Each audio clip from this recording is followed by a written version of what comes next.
Hello and welcome to Bringing Education Home. I'm Herb. And I'm Christina. And together we bring you experts and ideas to help grow healthy, happy, successful families that are both inside. And outside the box. If you like the show, be sure to follow Christina on Facebook. And please leave us a like review on your favorite podcast platform.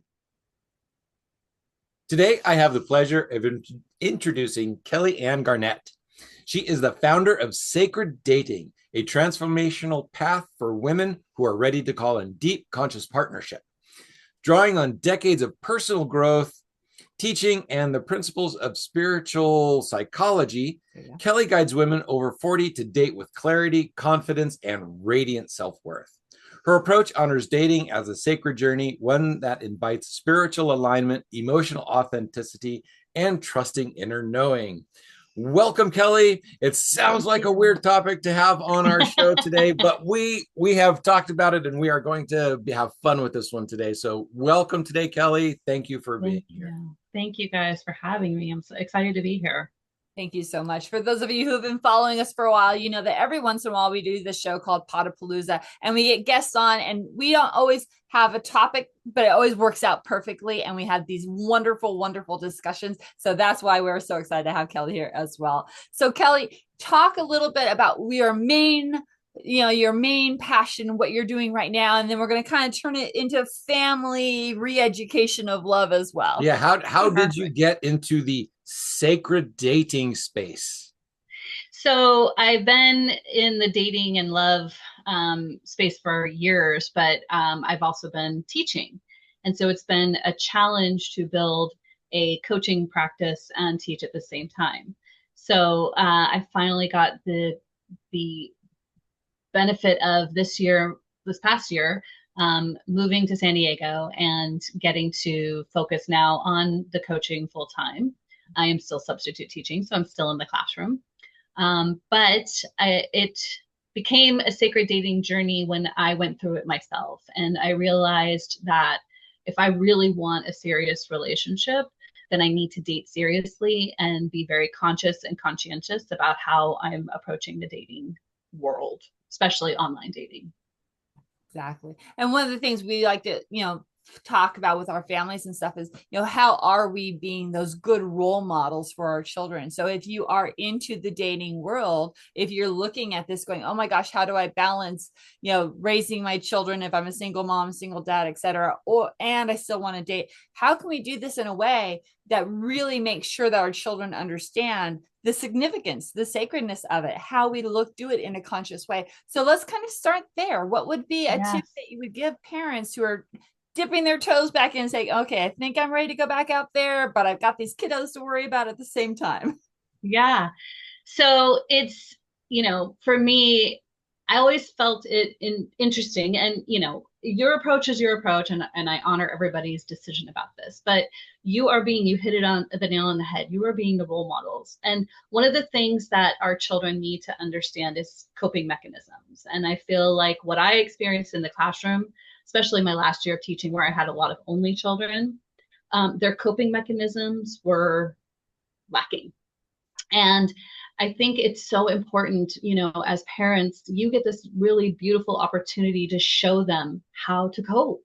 And I know a lot of times parents want to show the kids that everything's fine and I'm fine and, there's nothing wrong here and I'm just doing life as powerfully as I can. And yet, like a swan, you're, struggling underneath the water.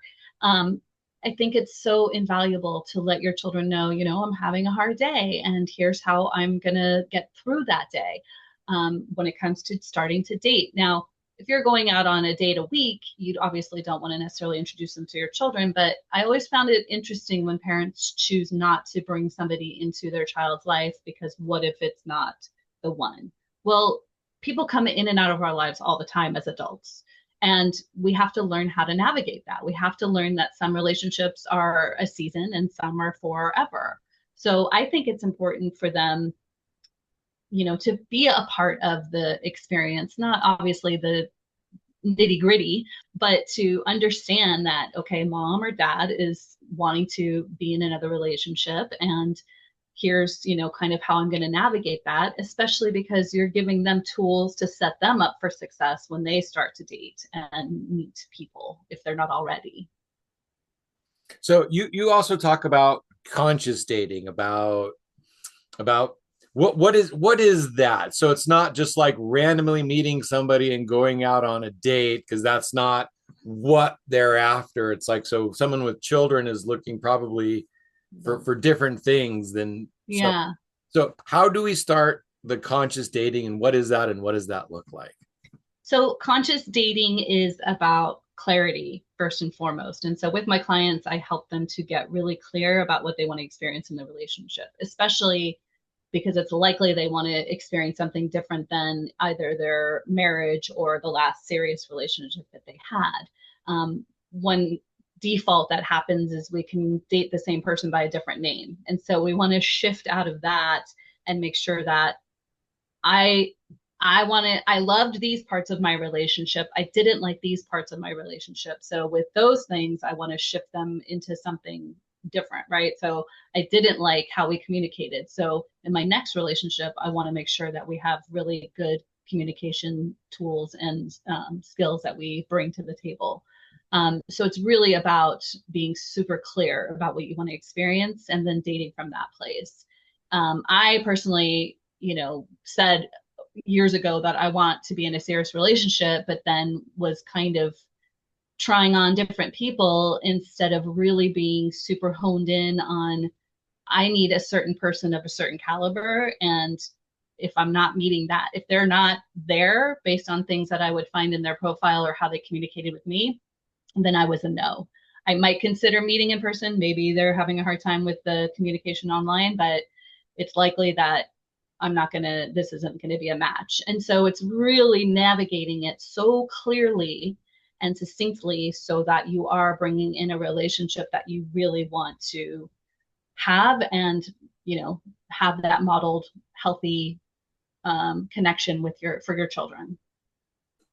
I love that, because I mean, again, if we want to bring this to the kid level, right? When you're going through that stair step of looking for who you want in your life and your relationships and things like that, you can generally talk about that with your kids. What kind of friends do you want to have growing up? Yeah. What kind of values do you want to have connection with? You know, oh, do you always want to hang out with people who only play video games? Do you want to hang out with people who want to do the real life hiking and running around and things like that? You can model that stuff with your kiddos. So like you said, absolutely, here we are, you're both working on it at the level that you need, and we're still experiencing and growing as a family. I love that. I love how you're connecting that with their friends and who they want to spend time with, because some of my students, you know, it was a love-hate relationship and they were drawn to each other for whatever reason, but then they would fight over things, and, you know, helping them to understand, like, how do you want to feel in this relationship, and making sure that you have a voice and asking for what you need. I always would tell them, like,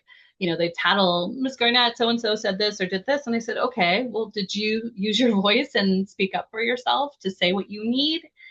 Or tell them, like, hey, I don't like when you do that. So I love how you're making the connection of your journey in dating and their journey in having relationships, even just friends. Yeah, I called them, for my boys, when we were raising our boys, I called them frenemies. You know, it's like they're friends, but they're enemies, because all you guys do is fight. Do you really want to hang out in that space all the time? Yeah. Yeah. So absolutely. when your clients get to a point where they do feel like they want to, like, introduce their kids to the person they're dating, have you gone through that with them? Have you kind of helped them kind of figure that out a little bit, or what might be a tip to help that ease that a little bit? So definitely, again, the more you can involve your children within obviously a certain amount of boundaries in the process, the better. I know when my parents divorced and my mom remarried pretty quickly, and I was 3. So when she remarried, I was 4.5. So I didn't have the languaging and understanding.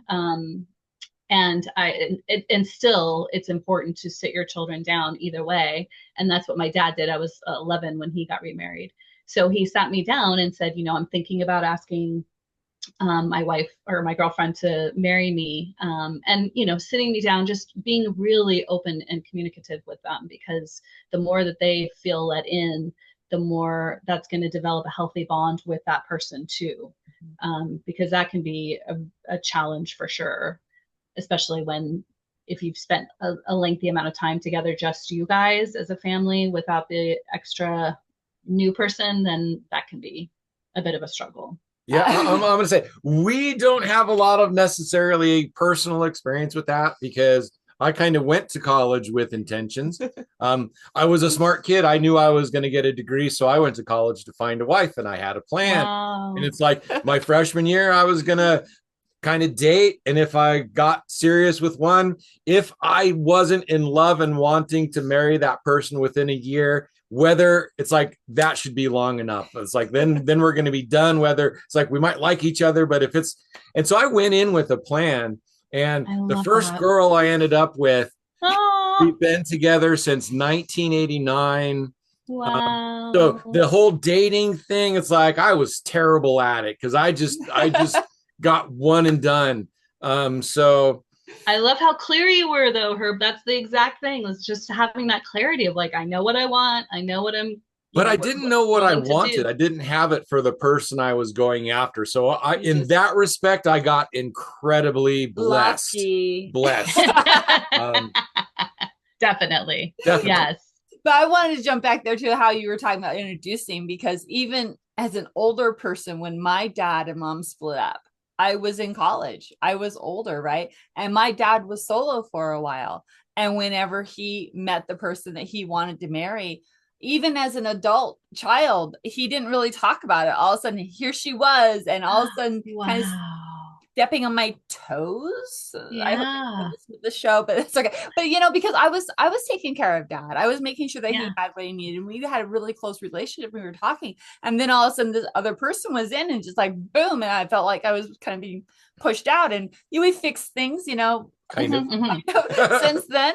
But it's really important to have those discussions, and let you're not being replaced, but things are going to look different, or things are going to feel a little bit different, even with your older children. Because there was quite a bit of family drama because there wasn't a lot of communication. Because we got him a comforter for Christmas, and it's like he was living alone, and it's like, hey, hopefully this is like right for you manly enough, and is like, well, he's got a girlfriend, and so she took that as a slight, but nobody ever told us that they were together. So there was this big weird family drama because nobody ever told us. It's like what's going on? So communication is a big factor in so many things that we talk about, because our generation didn't come up with great communication skills.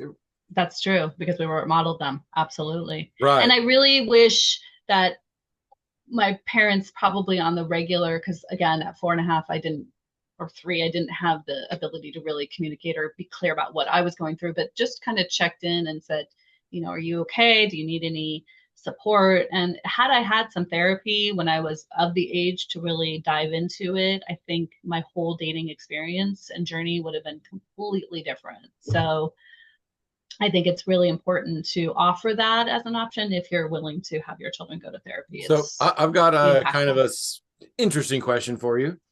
You're working with a client, you're doing your conscious dating, they're coming up with their profile, and you look at their profile and you see all sorts of stuff. It's like, be careful what you wish for. You don't really want that in a guy. How do you approach your client when they say, oh, I want a man who cries and who's an emotional? And it's like, no, you really don't. How do you help them really wrap their mind or get that clarity to their not so clarity? So I focus in on more of what you want to experience versus the checklist. I really help my clients to stay away from a checklist, because a checklist is going to be more or less the ego, where what you want to experience in your relationship is going to be more heart-centered and soul-centered. And so if you want a man who cries, maybe it's, I want to be with somebody who's emotionally intelligent, who is able to express himself emotionally and in healthy ways. There you go. Yeah. I like so it's just reframing it to be, actually would be more of, we are able to express ourselves in emotional, healthy ways. and put it as a we versus a me versus you. Yeah, that makes sense. It does. Yeah. And of course, we can reframe that to the kids the same way as they're growing. Is like, how do you want to experience your life? How do you want to, interact with this new person? Right. Oh, that would be something I was just thinking of, as you and your child, how do you want to interact with the new person that's coming into our lives? Right. What could be some either boundaries or some things that you would want to experience to get to know this person a little bit better, kind of thing. And when it's that time. And what's great about that too is that you are kind of creating a blueprint to live by, and then you can support your children in saying, okay, so remember, having it written down somewhere. Remember how you said you wanted to have this happen, show up in this way or whatever. Do you feel like you were doing that today? And what could we do to shift that? Or maybe you want to change this. Maybe this isn't where you want to, how you want to show it. Maybe you want to, revise it. So just having those really deep, clear conversations with your children is, incredible and such a gift for who and how they'll develop in their adult years. Yeah, you create that intentional relationship with inside of your family as well as with the person that you're dating. Yes. Probably even more important for that communication and that intentional communication within the family that's already there as well. Absolutely. It will spill over to all areas of your life, and how you show up at work and how you show up with your family, parents, siblings, the extended family, not just your person that you're dating or your children, but it can just be, in all areas of your life. Exactly. Yeah. So what about, I don't know, my brain just went blank. Sorry about that. Okay. You got well, because we're kind of off the topic of so there's a specific top part of your talk that you usually get into that you haven't talked about yet, that you're like, this would be really relevant to our conversation. Well, so part of the re-education of love, I would sit with my students and talk to them about what that means. What is love? And I think we all have bought into this idea, or most have bought into this idea of it's, the love songs and the movies and the love stories, the fairy tales, right? And so I would sit down with my students and say, listen, I taught at a Catholic school, so I would say God is love, right? And he is always there to support us, whether you believe in God or a higher power or just your heart. It's always there, full of love. And so you don't need to seek love outside of yourself, because it's always within you. Again, always within your heart, always within your higher power.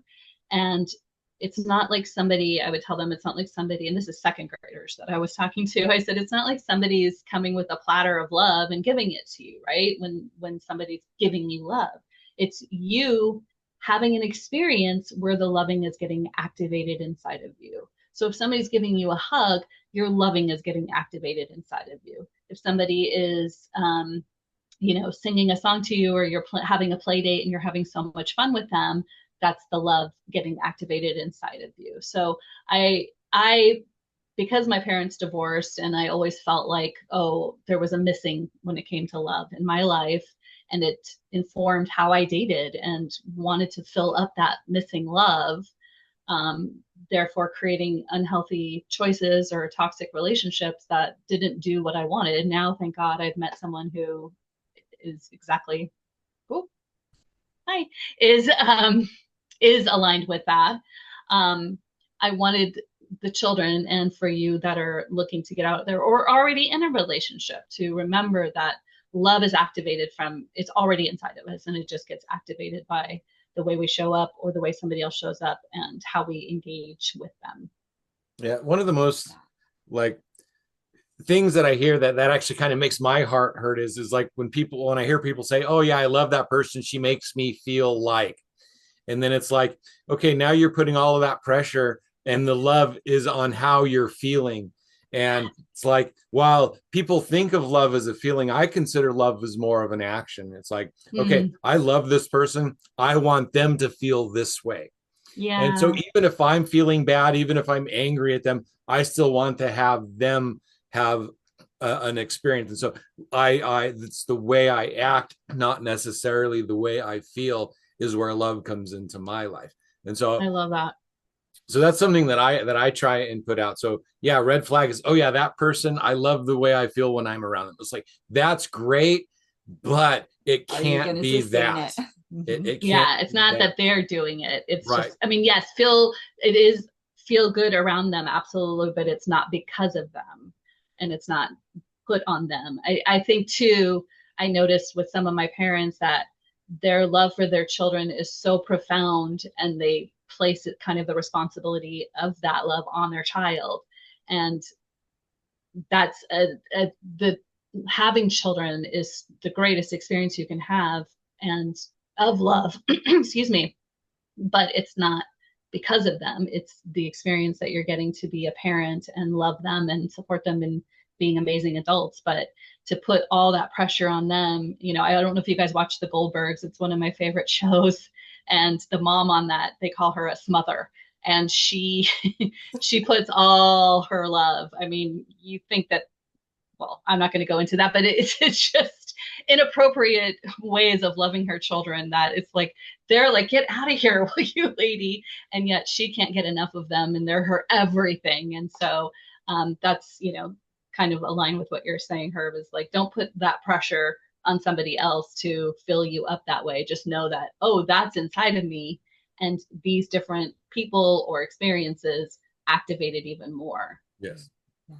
I love that connection, because it kind of ties into one of the talks that I give is whenever families are facing big challenges, if the parent is going through a lot of stuff, right? Sometimes they don't share with their child. And so then the child, because they think, oh, I'm responsible for making mom and dad happy, I'm responsible when they're upset with me, etc. Yeah. Have that communication about, no, this is something that's happening with me. You're not responsible for me. I love you dearly. And, you know, don't put that pressure on me. I won't put that pressure on you. Really have that open communication, so they don't get that sense of, oh, I've let mom and dad down again, or, oh, I can't make them happy today because something, and it has nothing really to do with them. Yeah. Well, and that aligns with what I was saying before, is to be really open. Like, this, I'm struggling right now, and here's what I'm going to do to support myself. And it doesn't have to, you to have nothing to do with this. You are just my child, and you get to be a kid. And here's what mom's going to do or dad's going to do. So I always tell my students, how can you support yourself? So what I'm going to do to support myself while I'm having this hard time is I'm going to, you know, and let them know, so that they can start to learn coping mechanisms when they go through big challenges. But then also, like you said, to let them off the hook, because it's not their job to take care of you. Yeah, exactly. Not yet, anyway. I love this conversation. This has been so wonderful. Thank you so much. So many different ways we could go, like about the wounded hearts and how to trust and all of that stuff within the family. Yeah. This could go in so many different ways, but unfortunately, we're getting close. We're really close to the end of time. So before we get going, is there something that you would have liked to have said today that we didn't get to? It's like, man, I wish we'd have gone there today. We went crazy places, but it's like, man, oops, I missed this part of my message. And then make sure you tell everybody how to get a hold of you. So I just always encourage, if you are looking to get back out there again, that no matter what, there is hope. Have hope. Know that if this is something you really want to experience, it's possible for you, no matter the age, no matter how many children you have, no matter where you're at in your life. You're not broken. You deserve to have the love that you want. So keep having that hope that it's possible. And you can reach me at sacred-dating.com. And I have a free swipe with certainty session to help navigate if you either have a profile, if you're doing online dating, or want support with writing. Excellent. Perfect. And for all of our single, parents out there, really take this into heart, right? We want to make sure our children are growing up happy, healthy, and successful. And they can do that by learning from you how to be happy, healthy, and successful with the support that you need when you're making those big changes. Yes, because there are a lot of families who aren't able to stay together anymore, and it's not the fault of the children. And so sometimes it's not even the fault of one of the partners. So being willing and able to get it back out there. So thank you for being here today. Thank you for sharing your wisdom. thank you for being open and being here. It's just been wonderful to talk to you. Thank you guys so much. It's been my pleasure. Absolutely. All right, audience, you know what to do. It is time to subscribe and like and share, help other families out there who need this information, right? We talk about so many different things on our show, and this is an especially important topic as well. So make sure you're sharing, let other families know we're here, and help everybody raise happy, healthy, successful kids that can learn and grow and be Awesome. awesome. Exactly. Awesome. All right. Bye for now, everybody. Bye. Bye. Hello and welcome to Bringing Education Home. I'm Herb. And I'm Christina. And together we bring you experts